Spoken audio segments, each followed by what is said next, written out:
चलिए जानते हैं आज की देश और दुनिया की सिलेक्टेड काम की और 50 बड़ी खबरों को सिर्फ 10 मिनट में। पर अभी तक आपने इस वीडियो को लाइक नहीं किया है तो लाइक कर दीजिए, चैनल को भी सब्सक्राइब कीजिए।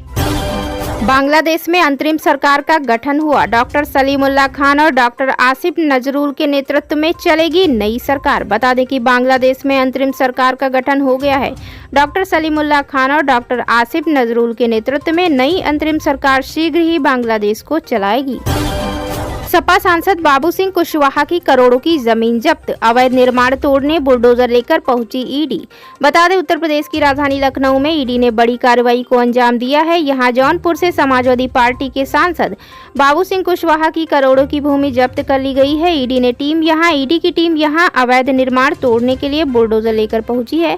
बता दें कि सपा सांसद राष्ट्रीय ग्रामीण स्वास्थ्य मिशन घोटाले के आरोपी रहे हैं। यूपी के पूर्व मंत्री बाबू सिंह कुशवाहा घोटाले के वक्त यूपी में परिवार कल्याण मंत्री थे। इस केस में वे 4 साल तक जेल में भी बंद रहे थे। जानकारी के अनुसार जौनपुर से समाजवादी पार्टी के सांसद और बसपा सरकार में मंत्री रहे बाबू सिंह कुशवाहा की जमीन पर ईडी ने कार्रवाई की है। बाबू सिंह कुशवाहा की करोड़ों की जमीन लखनऊ के सरोजनी नगर थाना क्षेत्र में स्थित स्कूटर इंडिया के पास है, जो बेहद कीमती है। कोचिंग हादसे के बाद विकास दिव्य कीर्ति ने दिखाया बड़ा दिल। सवालों में घिरने के बावजूद कर दिए 2 बड़े ऐलान। बता दें कि पिछले दिनों राजधानी दिल्ली के ओल्ड राजेंद्र नगर स्थित राउज IAS स्टडी सर्कल में पिछले दिनों दर्दनाक घटना सामने आई थी। अचानक भारी बारिश के बाद कोचिंग सेंटर के बेसमेंट में पानी भर गया। इस घटना में 3 छात्रों की मौत हो गई। वहीं एक विद्यार्थी का निधन जलमग्न सड़क पर करंट लगने से हो गया था। वहीं अब दिल्ली में कोचिंग हादसे पर चुप्पी की वजह से सवालों में घिरे विकास दिव्य कीर्ति ने पीड़ित स्टूडेंट्स की मदद के लिए 2 बड़े ऐलान किए हैं। अपनी प्रतिक्रिया में देरी के लिए माफी मांगते हुए विकास दिव्य कीर्ति ने कहा कि निस्संदेह यह उन छात्रों के परिवारों के लिए बेहद दुखद और कठिन समय है, जिससे निपटना काफी दर्दनाक है।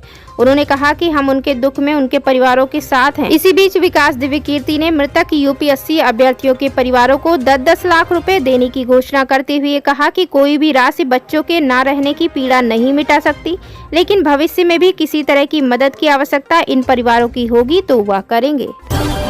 देश के 22 राज्यों में भारी बारिश का अलर्ट। हिमाचल, उत्तराखंड, यूपी सहित कई राज्यों पर अगले 24 घंटे में भारी बारिश। बता दें दिल्ली में बुधवार की शाम उमस भरी गर्मी के बाद तेज बारिश देखने को मिली। इसी कड़ी में दिल्ली में 2 अगस्त को भी दिन की शुरुआत बारिश से हुई है।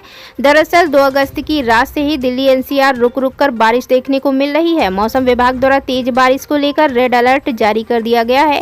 बता दें कि सबसे अधिक बारिश मयूर विहार में 119 mm दर्ज की गई। मात्र आधे घंटे के भीतर ही दिल्ली में झमाझम बारिश हुई।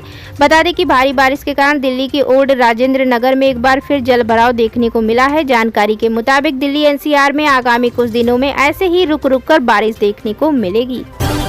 JDU का कांग्रेस और RJD पर बड़ा हमला। जाति जनगणना की मांग को बताया पॉलिटिकल स्टंट। जाति जनगणना के मुद्दे को लेकर नीतीश कुमार की पार्टी JDU ने कांग्रेस और RJD पर बड़ा आरोप लगाया है। पार्टी के कार्यकारी अध्यक्ष संजय झा ने एक बातचीत में कहा कि इंडिया गठबंधन के घटक दलों में जाति जनगणना को लेकर काफी विरोध था। बंगलुरु और मुंबई की बैठक में JDU ने इसे एजेंडे में लेने का अनुरोध किया था, लेकिन गठबंधन में भारी विरोध के कारण कांग्रेस और लालू प्रसाद यादव ने इससे किनारा कर लिया। संजय झा ने आरोप लगाया कि कांग्रेस और RJD के रवैये का कारण JDU गठबंधन में अलग थलग पड़ गई थी। उन्होंने कहा कि जातिगत जनगणना पर साथ न देकर कांग्रेस और लालू गठबंधन को बचाने पर जोर दे रहे थे, इसलिए नीतीश कुमार ने गठबंधन से अलग होने का फैसला किया। सोने पर कस्टम ड्यूटी में कटौती के बाद सरकार उठाने वाली है बड़ा कदम। बंद हो सकती है ये स्कीम। बता दें कि बजट में सोने पर कस्टम ड्यूटी में कटौती की घोषणा के बाद केंद्र सरकार सितंबर में सॉवरेन गोल्ड बॉन्ड योजना के भविष्य के बारे में अंतिम निर्णय लेने की योजना बना रही है। कस्टम ड्यूटी में कटौती के बाद सोने की कीमतों में कमी ने SGB, फिजिकल गोल्ड और गोल्ड एक्सचेंज ट्रेडेड फंड समेत सोने के सभी निवेशों पर रिटर्न को प्रभावित किया है, जिसकी चक्रवृद्धि वार्षिक वृद्धि दर अब लगभग 10 से 11% होने की उम्मीद है। एक विश्लेषक के अनुसार अगर शुल्क में कटौती नहीं होती तो यह 6 से 7% अधिक हो सकता था। द इंडियन एक्सप्रेस के सूत्रों से पता चला है कि SGB के जरिए राजकोषीय घाटे को वित्त पोषित करने की लागत काफी अधिक है और यह योजना से निवेशकों को मिलने वाले फायदे के अनुरूप नहीं है। इस असमानता के कारण सरकार अगले महीने होने वाली बैठक में इस योजना को बंद करने का निर्णय ले सकती है। भाजपाई मकान भी छीनना चाहते हैं। अखिलेश यादव ने नजूल भूमि विधेयक को लेकर बीजेपी को घेरा। बता दें, उत्तर प्रदेश विधानसभा से बुधवार यानी 31 जुलाई को पारित किया गया उत्तर प्रदेश नजूल संपत्ति यानी लोक प्रयोजनार्थ प्रबंध और उपयोग विधेयक को विधान परिषद की मंजूरी नहीं मिली। अब सत्ता पक्ष के प्रस्ताव पर इसे सदन की प्रवर समिति के पास भेज दिया गया है। वहीं यूपी में नजूल भूमि विधेयक को लेकर सियासत तेज हो गई है। इस बिल को लेकर समाजवादी पार्टी के मुखिया अखिलेश यादव ने बीजेपी पर आरोप लगाते हुए बड़ी मांग की है।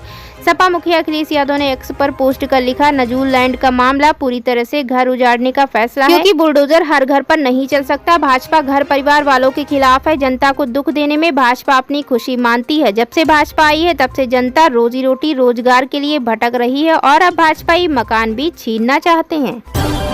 अगस्त 2022 से 3029 ट्रांसजेंडर व्यक्तियों को ABPMJAY योजना में किया गया शामिल। JP नड्डा ने लोकसभा में दी जानकारी। बता दें कि अगस्त 2022 से कुल 3029 सत्यापित ट्रांसजेंडर व्यक्तियों को आयुष्मान भारत प्रधानमंत्री जन आरोग्य योजना के तहत शामिल किया गया है। इसकी जानकारी केंद्रीय स्वास्थ्य मंत्री JP नड्डा ने शुक्रवार को लोकसभा में दी।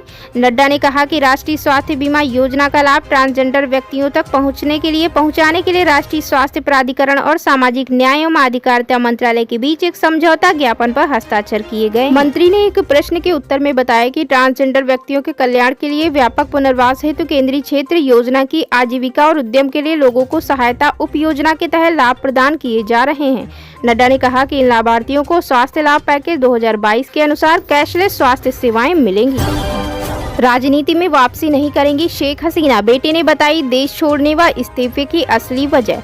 बता दें कि बांग्लादेश की अपदस्थ प्रधानमंत्री शेख हसीना राजनीतिक वापसी नहीं करेंगी। शेख हसीना के बेटे और पूर्व आधिकारिक सलाहकार सजीब वाजेद जाय ने सोमवार को ये दावा किया। सजीब वाजेद ने कहा कि उनकी मां हसीना ने परिवार के आग्रह पर अपनी सुरक्षा के लिए देश छोड़ा है। शेख हसीना के बेटे ने एक साक्षात्कार में कहा कि उनकी मां शेख हसीना की कोई भी राजनीतिक वापसी नहीं होगी। उन्होंने कहा कि हसीना रविवार से ही इस्तीफा देने पर विचार कर रही थी। जाय ने कहा कि उनकी मां, जिन्होंने 15 साल तक बांग्लादेश पर शासन किया था, बहुत निराश। जाय ने अपनी मां के कार्यकाल का जिक्र करते हुए कहा, जब हसीना ने देश की सत्ता संभाली तो बांग्लादेश गरीब देश हुआ करता था। आज इसे एशिया के उभरते देशों में से एक माना जाता है। प्रदर्शनकारियों से निपटने से में सरकार द्वारा सख्ती बरतने के आरोपों को खारिज करते हुए जाय ने कहा, पुलिस कर्मियों को पीट पीट कर मार डाला गया है। जब भीड़ लोगों को पीट पीट कर मार रही हो तो आप पुलिस से क्या उम्मीद करेंगे।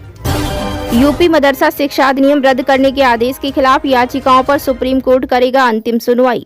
बता दें, सुप्रीम कोर्ट ने सोमवार को कहा कि वह इलाहाबाद हाई कोर्ट के उस आदेश को चुनौती देने वाली याचिकाओं को अंतिम सुनवाई के लिए सूचीबद्ध करेगा, जिसमें उत्तर प्रदेश मदरसा शिक्षा बोर्ड अधिनियम 2004 को रद्द कर दिया गया था और इसे असंवैधानिक तथा धर्मनिरपेक्षता के संवैधानिक सिद्धांत का उल्लंघन बताया गया। शीर्ष अदालत ने 5 अप्रैल को उच्च न्यायालय के फैसले पर रोक लगाते हुए कहा कि फैसले के खिलाफ 7 याचिकाओं में उठाए गए मुद्दे गहन विचार विमर्श योग्य हैं।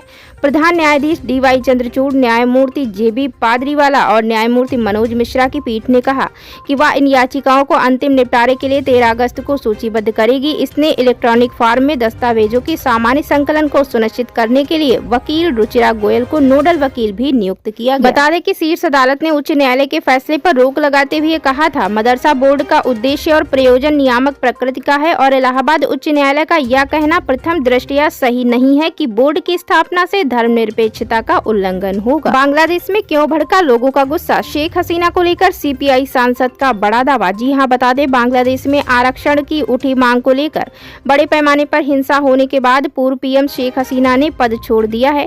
इसी बीच CPI सांसद संतोष कुमार ने सोमवार यानी 5 अगस्त को बड़ा बयान दिया है। उन्होंने कहा है कि बांग्लादेश में हुए चुनाव स्वतंत्र और निष्पक्ष नहीं थे। चुनाव में बड़े पैमाने पर धांधली और हिंसा हुई थी, इसलिए विपक्ष का यह आरोप सही था कि सत्तारूढ़ मोर्चे ने चुनाव में बाधा डाली। राज्यसभा सांसद संतोष कुमार ने आगे कहा कि अब इतिहास में यह फिर से साबित हो गया है कि तानाशाह और अब नहीं टिक सकता। ट्राई के इस बड़े फैसले के बाद फिर महंगे होंगे एयरटेल, जियो और VI के रिचार्ज, करोड़ों लोगों को लगेगा बड़ा झटका। बता दें कि ट्राई समय समय पर नए फैसले लेता रहता है, लेकिन अब इसकी वजह से टेलीकॉम कंपनियों को नुकसान उठाना पड़ रहा है। अब ऐसे फैसलों की वजह से टेलीकॉम कंपनियों की चिंता बढ़ गई है। इन सब से निपटने के लिए कंपनियों ने प्लान भी बना लिया है। दरअसल एक तरफ ट्राई की तरफ से नए नए नियम लागू किए गए हैं, तो वहीं दूसरी तरफ BSNL 5G की एंट्री की खबर ने टेलीकॉम प्रोवाइडर्स की चिंता बढ़ा दी है। अब यह चिंता केंद्र सरकार तक पहुंचने वाली है, क्योंकि कंपनियों ने ऐसी समस्याओं से निपटने के लिए केंद्र सरकार का दरवाजा खटखटाने का फैसला किया है। इसे लेकर एक नई रिपोर्ट भी सामने आई है। ये थी आज की 10 फटाफट बड़ी खबरें। अगर आपको न्यूज पसंद आई हो तो वीडियो को लाइक और शेयर जरूर करें। धन्यवाद।